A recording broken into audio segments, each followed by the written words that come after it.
Hellish, and welcome to FrightFest. You are here with the Turkish Coffee Table. This is obviously a remake of the Spanish film, The Coffee Table. What was it about that film that made you want to, give it a Turkish spin?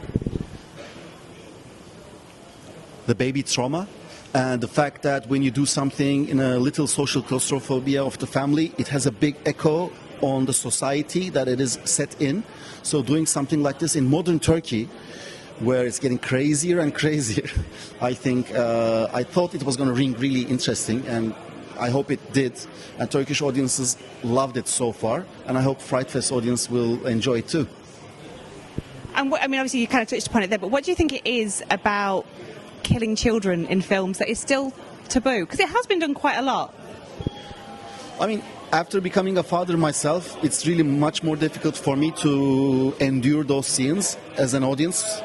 But when I'm writing, I think that's where I'm taking things to, because that's when us filmmakers, us horror filmmakers, we're kind of like doing to exercise some exercises out of ourselves. It's like it's our therapy.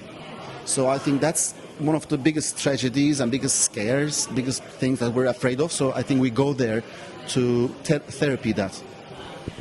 And one of the things that I really enjoy about both of these films is that it is told from the point of view of the father. So often in horror films, there's a whole genre of maternal horror, people, women being pregnant, or, it's the woman trying to find the child again. Why do you think it is important that, we do tell these stories from the father's perspective?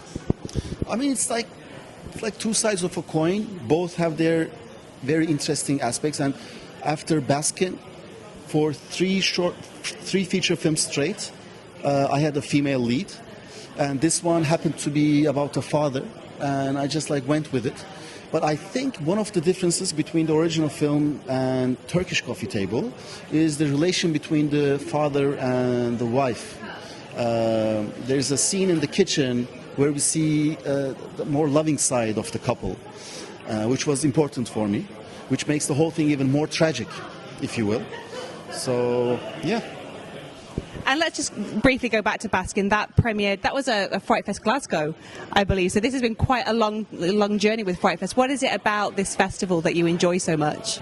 Well, 2007, I did my first short film, and I went online.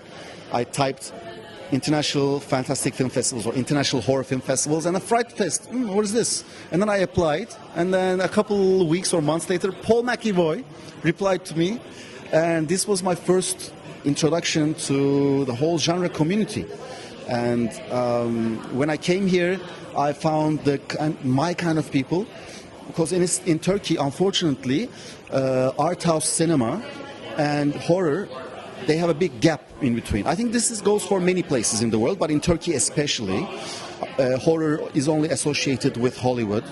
And so the stuff that I can share with my cinema friends is different than stuff that I can share with my horror friends. But when I come here, I found people who have a broader perspective on cinema, they have a broader perspective on horror, and it's like in a way offensive art, in a way, political correctness, existentialism, having a roller coaster, having a therapy for yourself, all of them coming together, and each film is different, so that's why this is the epitome of festivals and everything for me, this kind of genre festivals. And FrightFest, being FrightFest, is awesome. And I love Ellen, Paul, Ian, it's Greg and also after I came here, I met the front row awesome FrightFest people, Evrim, James, Rusk, Billy, all the people who have been my friends, who helped me make more films. And your last film, Sayara, was a kind of a revenge thriller. This is obviously, a very... it's horrific, but it's also got some humour to it. What film, what's next? What's next is I think with each feature film, I'm lucky enough to experiment making it like a debut film. And I specifically try to tackle something new in terms of both style and content. And also it comes that way. Sometimes I do have something similar, but it doesn't get the financing, and then something else happens.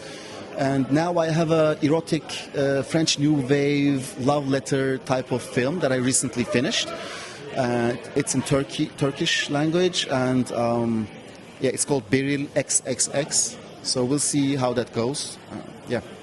Nice. Well, best of luck with that, and best of luck with the screening later. Thank you. Thank you.